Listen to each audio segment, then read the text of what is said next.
The IAEA Secretariat played a role there, willingly or unwillingly.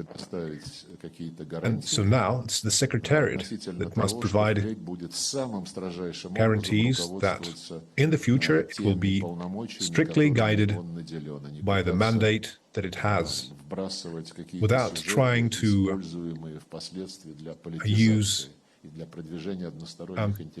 allow itself to be used to politicize the country and the International Agency for Nuclear Energy. I had the impression that it was the leadership of the IAEA that should show that it is responsible for the assessments it has published and that were presented to the IAEA Board of Governors several days before the aggression started. And those assessments were characterized by many as, let's say, ambiguous. And unlike previous reports by the Secretariat, they allow for an interpretation that Iran is not performing its obligations in good faith. The Western three, France, the United Kingdom, and they latched onto this interpretation. And there was serious criticism of Iran, and in a day or two there was an attack on Iran's civilian nuclear facilities, which were covered by IAEA guarantees. So the chain of events is really simple. And the IAEA Secretariat played a role there, willingly or unwillingly. And so now it's the Secretariat that must provide guarantees that in the future it will be strictly guided by the mandate that it has, without trying to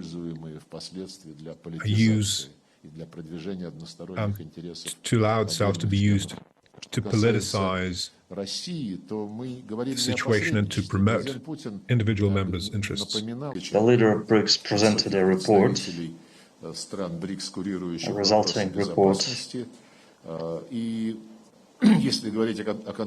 And speaking of specific aspects of international agenda, we were united in our opinion that it is inadmissible admissibility of Israeli and American airstrikes delivered in violation of international legislation and the UN Charter and in violation of all IAEA security reservations.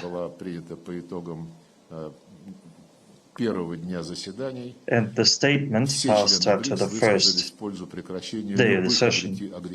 All BRICS members spoke in favor of stopping any hostilities, not only against Iran, but also in the Gaza Strip, where the humanitarian situation is catastrophic.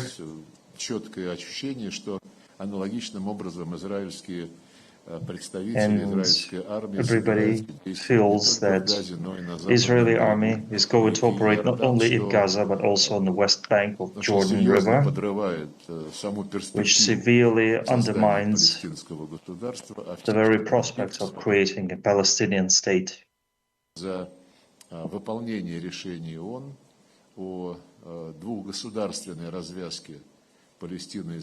UN decision, two-state approach, and we will continue to make sure that nobody tries to forget those resolutions.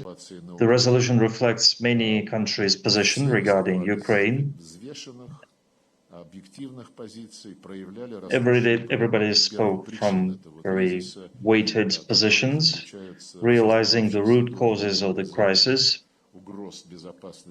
which are threats to the security of the Russian Federation, which had been created for a long time, for decades. The expansion of NATO to the east, the goal of taking in Ukraine.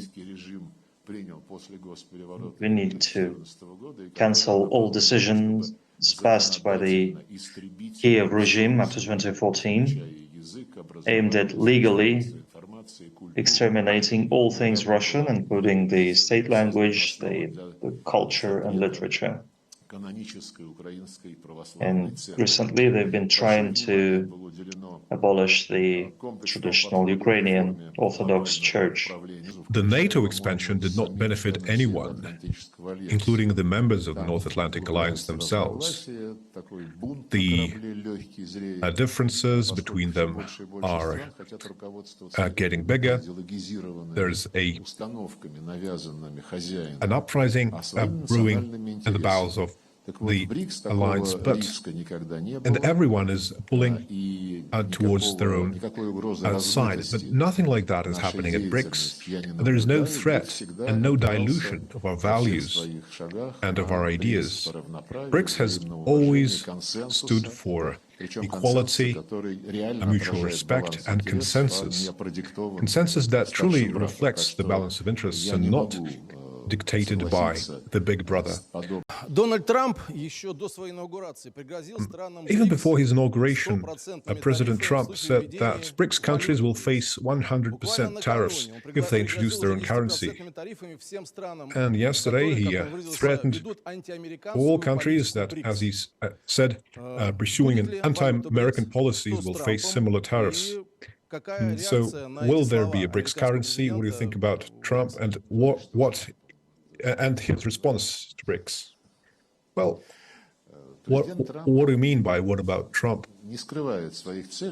President Trump is very open about his objectives. He stands for the United States interests, first of all, economic interests, investment and trade. And that is something he says very clearly. There is no such thing as Russian initiative. As I mentioned, answering one of the previous questions, the emphasis on developing alternative payment platforms and mechanisms was first made in the declaration of the summit in Johannesburg at the proposal of President Lula. And he wanted a much more active work on these issues. Eventually it was decided just to authorize the central banks and the ministries of finance to present recommendations on alternative payment platforms for the future summits, and this is what we have been considering. It is not something which only Russia is interested in. President Lula, by the way, is promoting similar initiatives in the context of CELAC, and we know this. And in CELAC, the discussions are much closer to the concept of a currency than in the context of BRICS. And this is understandable because CELAC is geographically coherent structure. So we, frankly, we don't see that there is some kind of deceleration.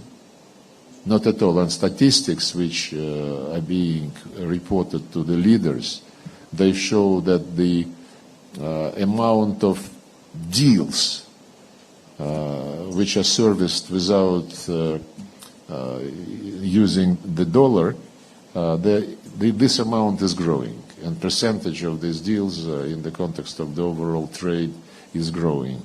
One of the meetings of the group of friends which was created by China and Brazil, which met in New York in March, unexpectedly France and Switzerland participated. And France, of course, is one, if not the most fervent country in the front run attacking Russian Federation, insisting on continuing to pump weapons in Ukraine. So it is the Chinese-Brazil initiative was valuable from the very beginning because they said we want a neutral, objective consideration. And this would be a counterbalance to the unilateral initiatives which Ukrainians were promoting together with their Western masters, including so-called Bürgenstock process and Zelensky peace. So I think, to the benefit of the group of friends of peace in Ukraine to keep its principles, as you referred to in this paper which was circulated. And of course, we hope that since we touched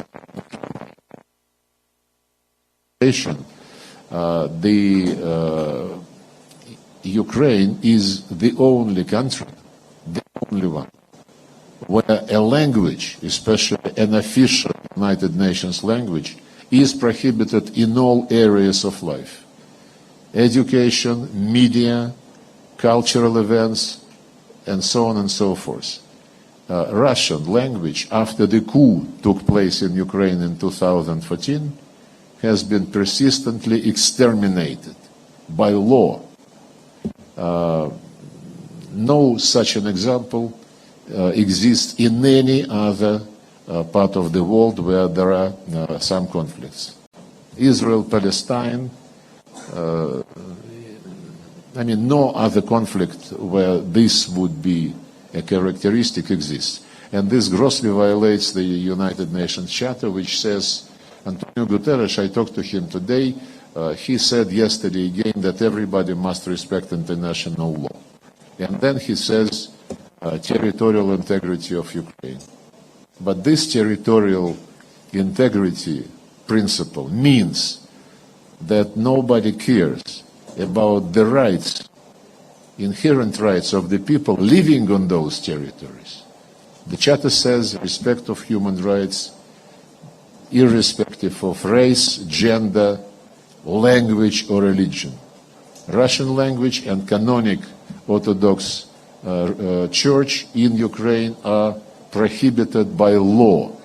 And I said, look, the West, who always teaches everybody about human rights, including you, us, China, Venezuela, everybody, they never use these words, human rights, in relation to the situation in Ukraine. On the contrary, Ursula von der Leyen, the Skaya Kallas, and others, they have been saying that Ukraine, fighting against Russia, defends European values.